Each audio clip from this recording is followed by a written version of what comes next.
This is CliffCentral.com. Welcome to the Opinion Booth. My name is Sonia Booth.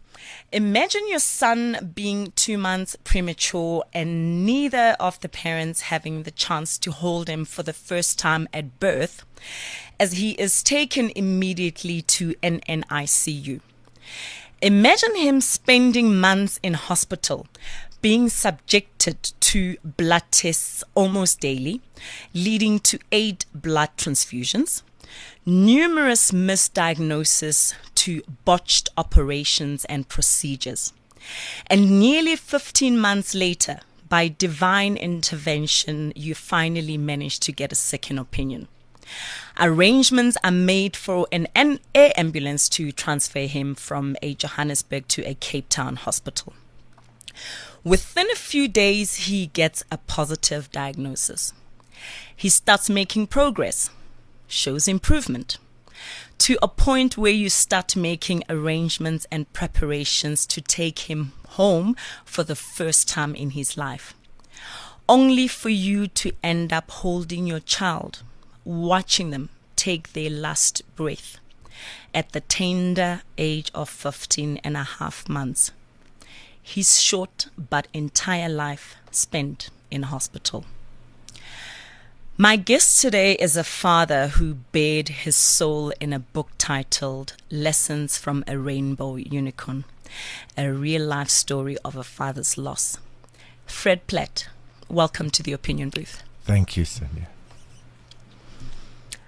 This is not going to be an interview. It's not going to be an easy one. It's going to be deep. It's going to be heavy, but it has to be done because it's for a reason. You wrote this book for a reason, and we need to do justice to Sam's legacy. Fred, the first thing that normally happens at birth is the gynae or the nurse handing you your child, or first to the mother. Normally that happens because she has earned it. She's the one who's put up with the labor pains, or the cutting from the C-section. Obviously you don't feel the pain because you're under anesthesia, local anesthesia or whatever. But normally, so the child is taken from the womb, in your case a C-section, handed to Melissa, your wife, and then to you, and that first cuddle as a parent is everything that every parent looks forward to, the first thing that they look forward to. Now that you know Melissa got that opportunity, that must have been disheartening. Yeah, it was incredibly difficult, looking back. At the time, things just happened so quickly. We were sitting in theatre. Just that morning, I'd got a call from my wife to say, "Today you meet your son." It was 2 months early, and I didn't anticipate. When we arrived in the theatre, 2 gynaes, one arrived, and then a senior one arrived, and I think at that point we knew this is different. In hindsight now, I know Sam was special. He always had special treatment. But when they took Sam out, the pediatrician in the theatre just briefly showed him to Melissa, wrapped him in cling foil, and rushed him off. And my only memory was running behind the trolley, pushing him into ICU.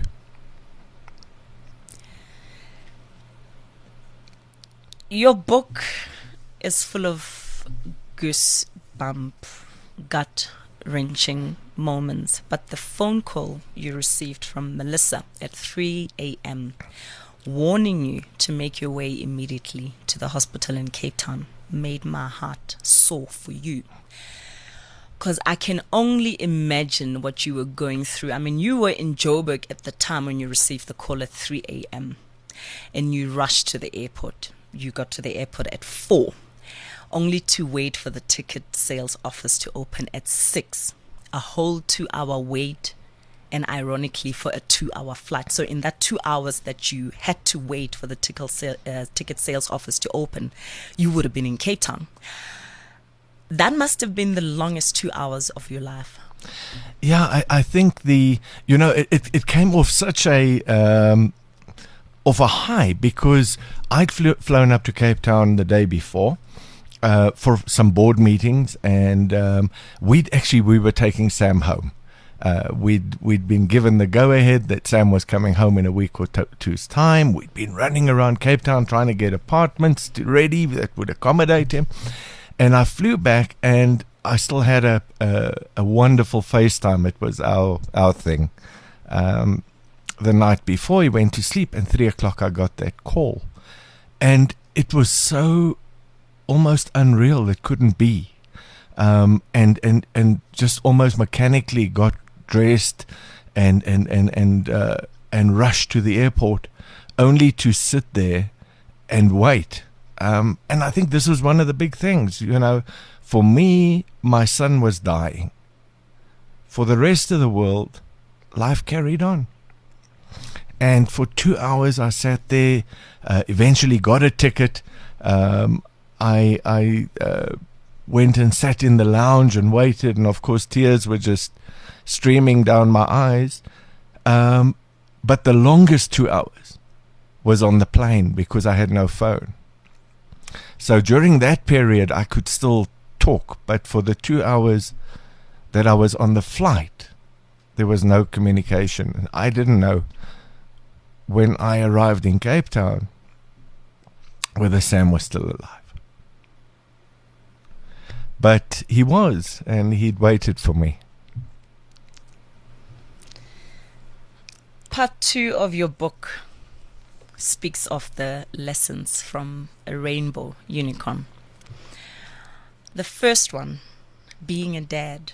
In your own definition, what is fatherhood, and what did it mean to you? Wow. Unbelievable. Now, you got to put it into context. Firstly, I was a confirmed bachelor. I was going to be a bachelor for the rest of my life, until I met my gorgeous wife, and that changed very quickly. And we got married, and then we really battled to have children. I wasn't sure that I actually wanted to be a dad. I wasn't convinced. I needed... I understood all the responsibilities, and the type of person that thinks through everything, what and can I be, and everything. And then a miracle happened, and Melissa was pregnant. And from that moment, my life changed, because I was so looking forward to being a dad. And I think the biggest moment in my entire life was, and this was after about 3 months in hospital, when I could touch Sam for the first time. My life changed, and my purpose on earth became being a dad. And that's and you do mention a number of times in your book that you worked very hard for your son, and everything you did was for him. Yeah, it becomes that becomes the purpose. I think you're so selfish, and everything is about you, and everything is about business, and you get caught up in this entire role play that you do, and all of a sudden life becomes real, and you assume the most important role in life. I have my most prized business card just says Sam's dad. And I remember I think the first few pages of your book, you say, what is my claim to success? And then at the end you say, I am Sam's dad. That's my claim to success. Yeah, we were lucky enough to be, or I was blessed and lucky enough to be Sam's dad. Although I am still Sam's dad. You'll always be. I'll always be. And Sam was with us for 15 and a half months, but he taught us so much, and he left such an incredible legacy. And the irony was that you, as a father, you were looking forward to teach him life's important lessons, fishing and all of that, but the lessons came from him instead. Absolutely. Now, I'd made incredible mistakes in my life. And I had really made it my life's mission to teach Sam and to help him to avoid all those silly mistakes that I'd made. And so my life's ambition, from the moment I held him, I wanted to teach him. But I became the pupil. And he was the teacher. The irony of it all. Exactly. On being human, the second lesson that is, you said the key issue that we endured during the first 15 months of Sam's life was lack of respect and dignity as a family. You dealt with some insensitive, cold-hearted, inhumane imbeciles, which did not help your situation and circumstances. I think I qualified to call them imbeciles. I mean, some of the things, the fact that you were considered an inconvenience. I remember the one pediatrician said that in the time that he or she has been with Sam, she would have lost patients at a private practice. It was mind-boggling. I had moments, whilst reading your book, where I thought, that's not possible. This person did not say that. It's inhumane. Did this harden you in a way, or did it make you bitter or angry to a certain degree? Yeah, I think your first reaction is anger. And you then run the risk of getting bitter or of channeling that anger. Because I don't think getting angry is bad. Angry emotions, we get so divorced from our emotions. One thing Sam has taught me is to connect with who I am. I'm an emotional being. I don't hide it. It is what I am. But in channeling that anger towards making a difference, making sure that no other parents need to go through that, making sure that no other child needs to go through it, gives some purpose. And so from that perspective, yeah, I still am angry at times. But hopefully the legacy of Sam will prevent me from becoming a bitter old man, and rather a man focused on making a difference. On discovering value, you raise a poignant societal issue. Absent fathers and those who are physically present but are emotionally unavailable, emotionally detached, absent-minded and preoccupied. What would you like to say to those type of fathers? I would just like to tell them to just stop and just look at what you have around you. The most valuable gift in the whole world are your kids, your family. I mention in the book that when Sam passed away, I would have exchanged everything I'd achieved and owned and will own for one more day with Sam.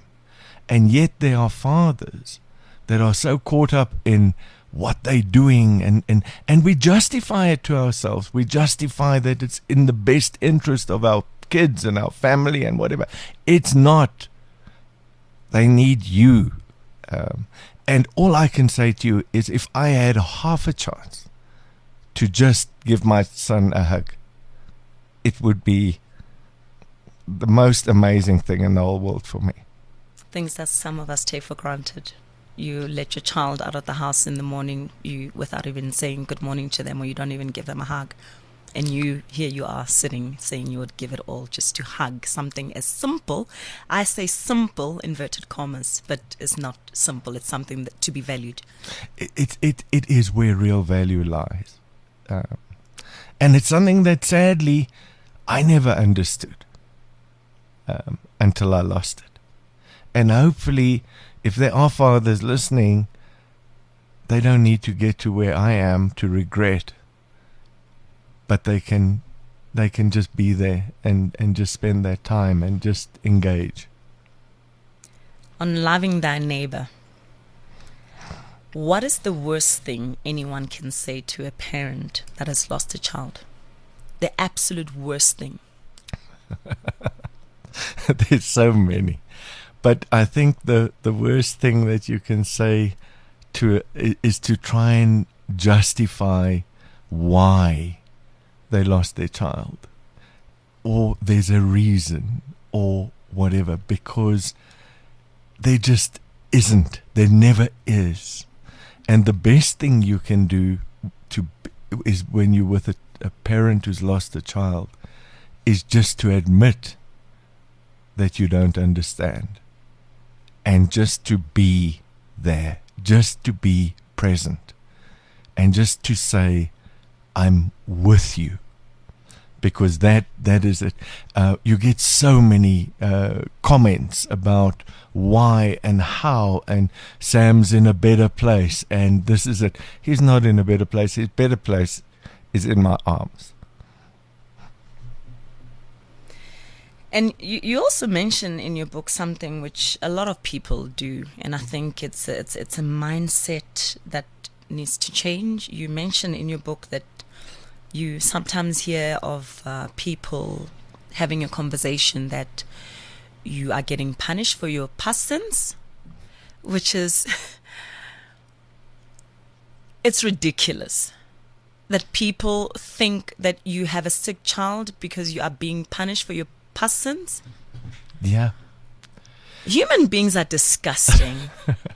It is absolutely bizarre, and in a kind of bizarre way, our journey has taught us so much that we can impart on other people, and it is a very, very difficult thing, but you do get people that tell you that you don't have enough faith.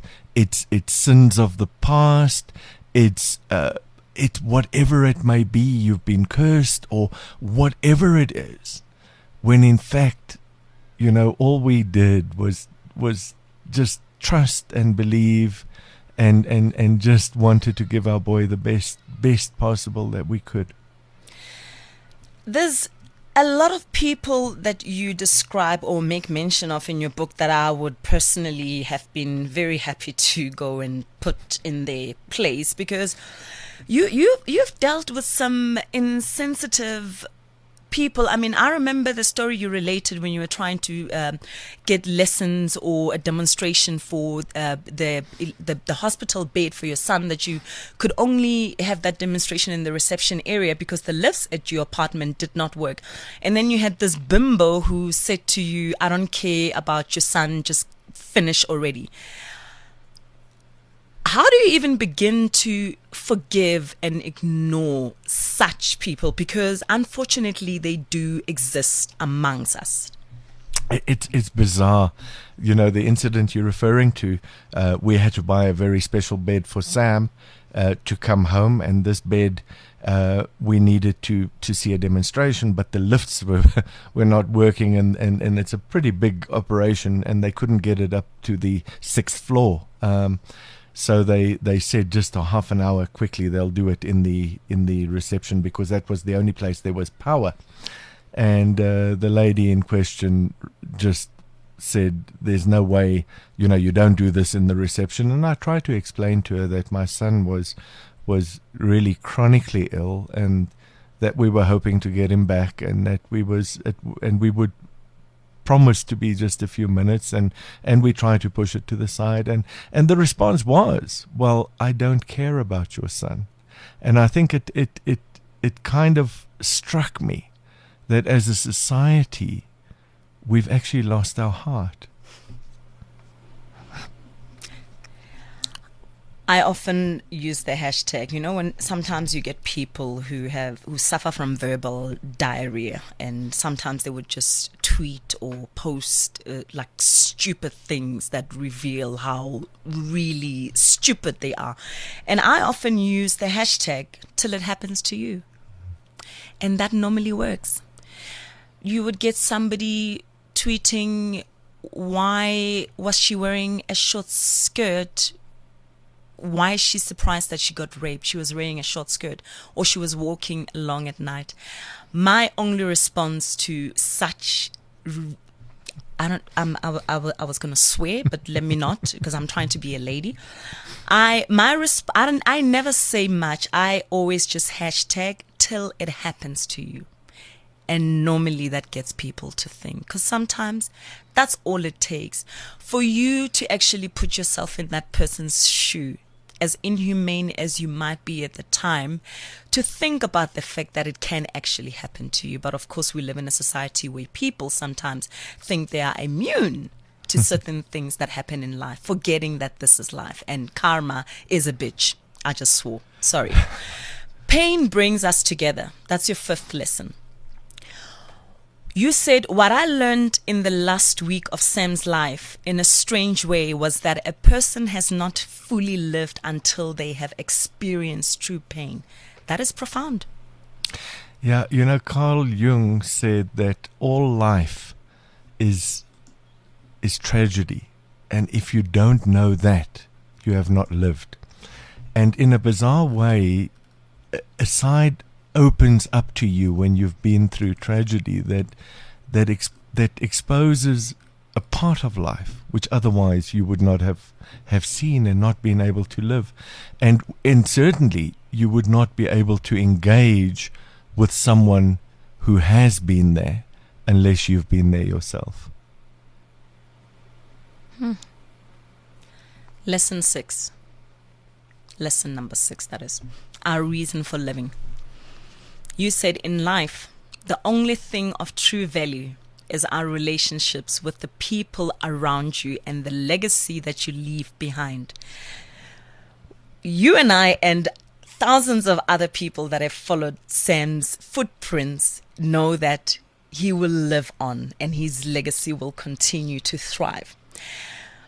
All thanks to the initiatives that you and Melissa have undertaken. Please share on the Footprints for Sam Trust, Super Sam Vehicle, Samuel Generation, and the Samuel Bracelet. Yeah, I think when Sam, I made 2 promises to Sam while he was alive. The one was early on in Johannesburg, when I promised him that we would give him the best possible care.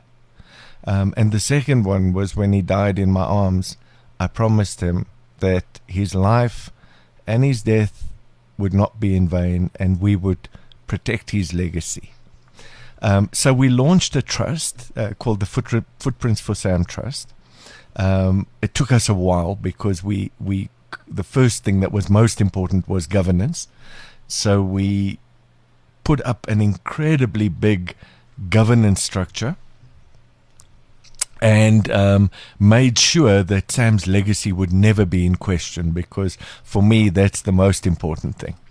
The second thing is we then launched a number of initiatives. These included a vehicle in Cape Town where we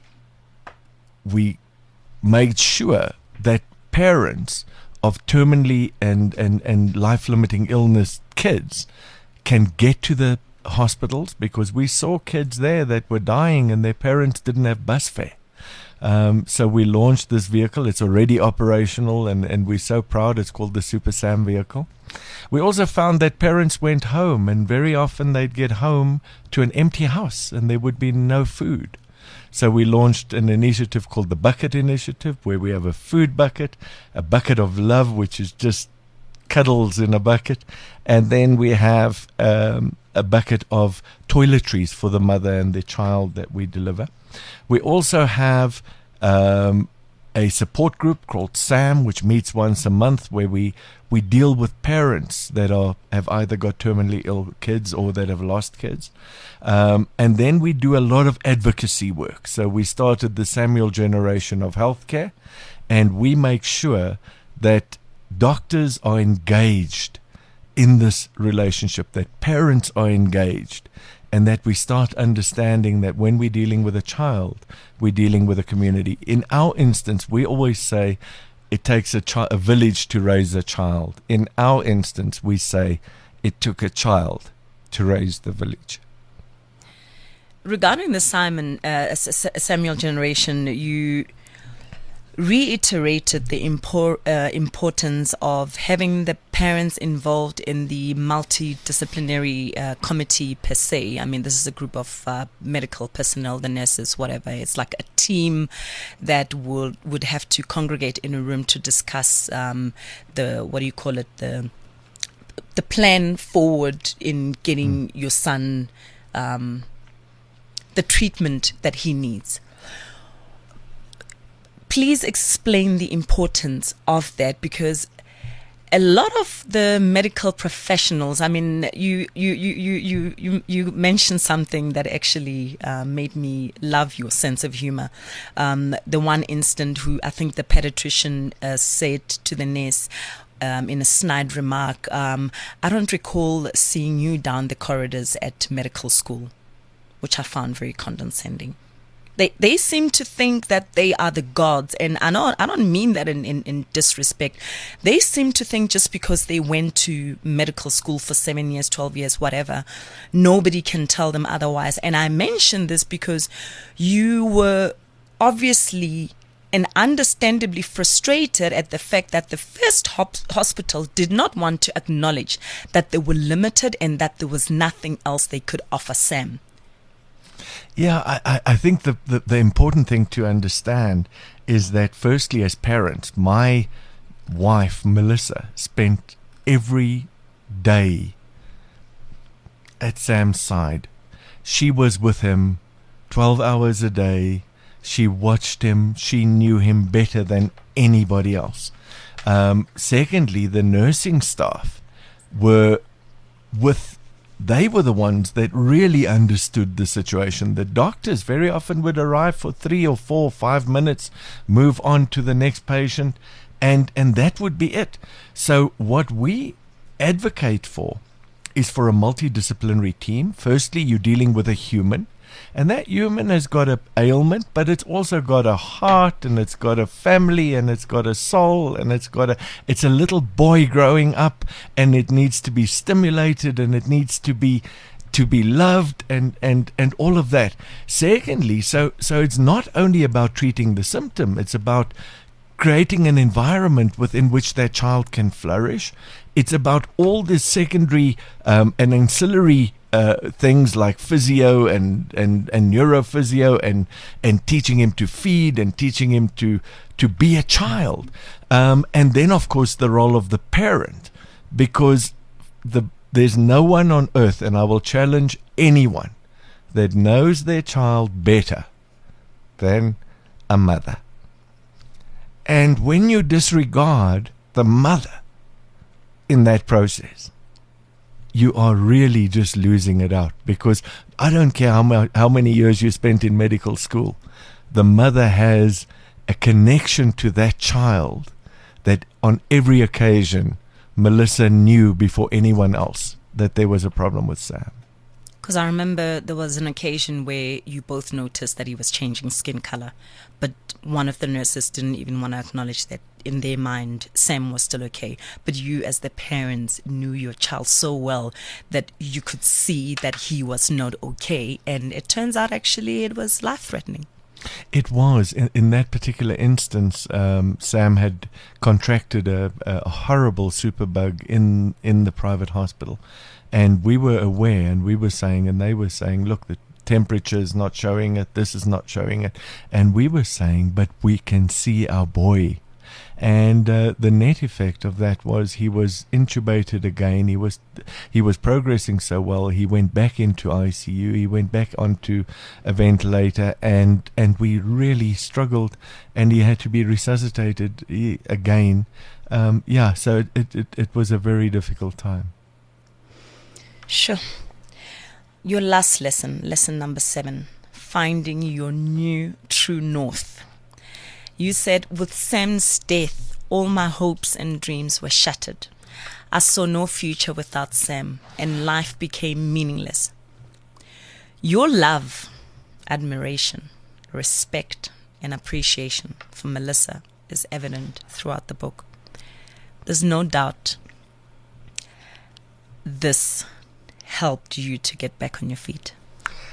Yeah, I always say the book while we were there for 15 and a half months, and every day was a challenge. It was a misdiagnosis. It was a treatment failure. It was a botched operation. It was a resuscitation. It was a blood transfusion. It was whatever. And we were living, the phone, you just waited for that phone to ring.